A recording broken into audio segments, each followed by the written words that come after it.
เอาสบายดีพ่อแม่พี่น้องเนาะมื้อนี้เฮาก็สิมาถ่ายวิวเช้าไร่เช้านาเนาะวิวไร่นาตากะพยายามปลดภาพผลชลทานนี่ก็เป็นวันที่8วันที่2สิงหาเดือน8เนาะเดือน8อากาศปกคลุมด้วยเมฆฝนที่ว่าฝนกำลังสิมา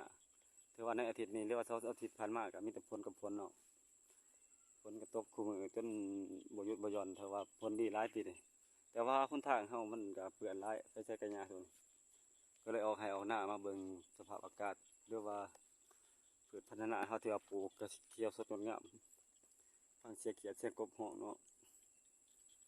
การมีความสุขพี่น้องถือว่าบรรยากาศรอบๆตัวเฮาก็ถือว่าเป็นสร้างให้ภาพพจน์ที่ดีหรือว่ามีความสุขที่ว่าได้อยู่ให้กำเนิดกับธรรมชาติเป็นความที่สวยงามหลายบ้านเฮา